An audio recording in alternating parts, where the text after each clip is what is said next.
is a disease unique to humans.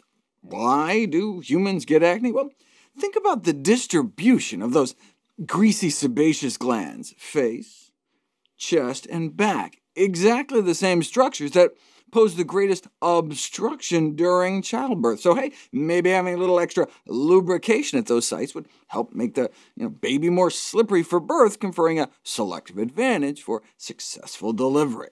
Okay, but what triggers them to become inflamed into zits later on? While in Westernized societies, acne is a nearly universal skin disease afflicting up to 95% of teens. In some populations, eating more traditional diets, not even single cases could be found. This suggests that perhaps nutrition counseling should be a first-line therapy for individuals with mild to moderate acne. It looks like it's the high-glycemic foods and dairy products. So we're talking sugar, soda, refined junky carbs, white flour, breakfast cereal, and dairy products like milk, cheese, yogurt, whey, as well as saturated and trans fats concentrated in meat, dairy, junk, and fast food. So, for example, acne patients should be encouraged to discontinue any whey protein supplements they might be taking. The relationship between milk and acne severity may be explained by the presence in dairy of normal reproductive sex steroid hormones or the enhanced production of growth hormones, such as IGF-1. And if you're like, wait, I gave up dairy a month ago and still no change, it should be noted that changes in acne due to any dietary changes are likely to take at least 10 to 12 weeks, so you have to stick to it. Not surprisingly, acne patients are more than twice as likely to have a non-vegan diet compared to controls, but the difference did not reach statistical significance. So maybe the vegans were eating a lot of vegan junk. But what about this?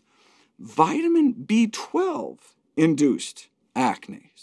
Our fellow great ape herbivores like gorillas get all the B12 they need practicing the eating of feces, but my preference would be to take B12 supplements.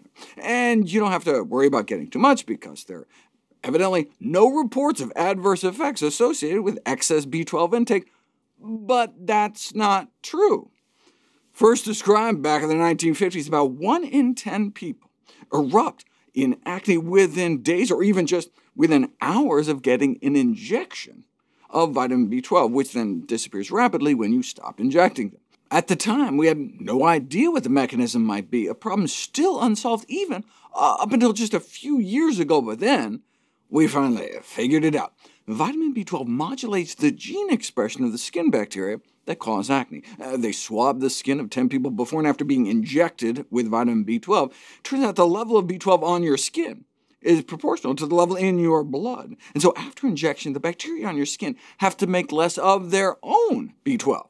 And so the acne bacteria could concentrate instead on using its cellular machinery to churn out more compounds to attack your face. Without excess B12 on the skin, shown here in green, the bacteria has to make most on its own at the expense of porphyrins, which can trigger acne inflammation. When there's lots of B12 floating around, the bacteria can not waste resources and focus instead on trying to pimple you up. Okay, so wait, what do you do?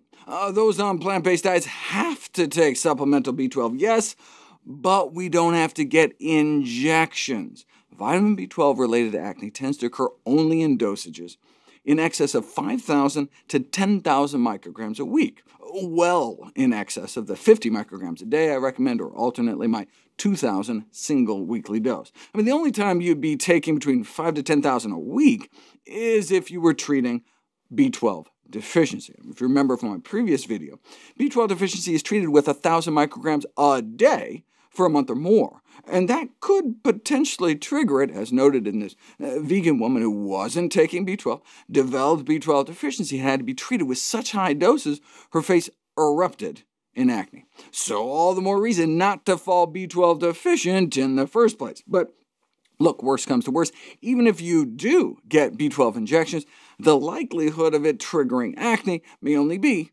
about 1 in 10.